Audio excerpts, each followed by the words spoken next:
Speaker. Stuart Nash. Thank you, Mr Speaker.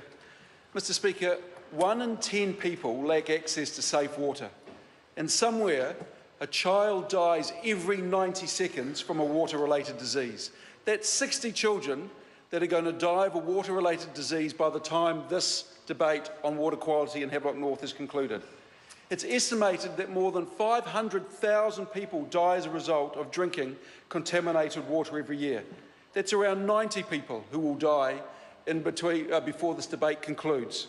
Some 636 million people are estimated to live without clean water, and diseases from dirty water kill more people every year than all those who die from armed conflict. And then, Mr Speaker, we shake our heads, we change the channel, and we watch the rugby. Because this is a third world problem, Mr Speaker, because people in New Zealand don't get sick from drinking water. We don't go to hospital from drinking water out of our taps. Well, we do.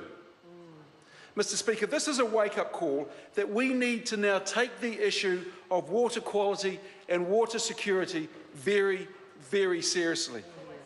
Now, let's deal with the facts when we don't get it right. Over 2,000 people seriously ill, 22 people in hospital, and knowing how stoic Hawke's Bay people are, I assume it's probably twice that number who should be there at the moment.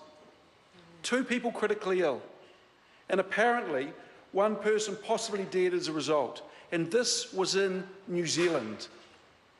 The facts, as I understand them, Mr Speaker, is that the District Council knew conclusively on Friday, but perhaps as early as Thursday, that Campylobacter was the cause of this outbreak, but did not notify residents until Friday evening.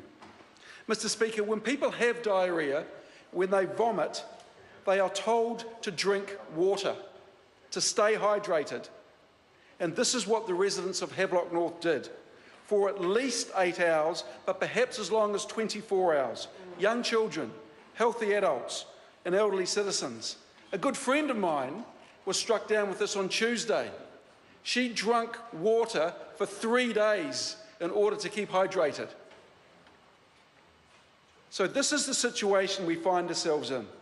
And of course we need to find solutions. There will absolutely be learnings. But let's crawl out from underneath our veil of smugness and start dealing with the issue of water seriously, with a level of urgency it now deserves, and as Kiwis expect. This is not the time to apportion blame or to point fingers, but it should be a time when central and local government actually come together and work to come up with solutions under urgency and to address the issue. And Mr Speaker, I believe this hasn't happened in an optimal way that perhaps it could have. Mr Speaker, I suspect that what will come out of any review will hopefully be a plan that says when this sort of thing happens, this is what we need to do, and under urgency. Mr Speaker, it is not acceptable that it has taken 4 days for the community or the council to start organising door knocking for a whole lot of elderly residents. And keep in mind, and I've got to say this, keep in mind, Havelock North is not one of these poor suburbs where people are suffering from diseases of poverty. Havelock North is in fact one of the wealthiest suburbs in the country, and certainly in Hawke's Bay. So this isn't about socioeconomics in any way, shape and form. This is about how we deal with a very, very serious situation in our communities. And I just think it could have been done better. In fact, we all know it could have been done better. And like Mr Foss, I would like to be part of that review, and I think my colleague Mita Whaitiri also should be part of this review. Because this comes down to the fact of what our communities are about.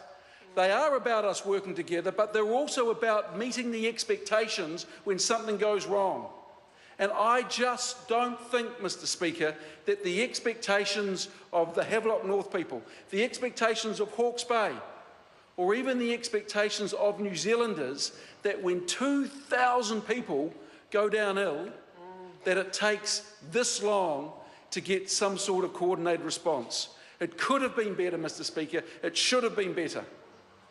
Like everyone in this House, I wish the people of Havelock North a very speedy recovery. I hope we find a solution to this. I sincerely hope that this was just an unfortunate glitch in the system that is easy to fix. I hope it was, Mr. Speaker, but I'll just reiterate, it should have been done better, it could have been done better, and next time it must be done better. Thank you very much. The Honourable Dr. Nick Smith. Mr. Speaker,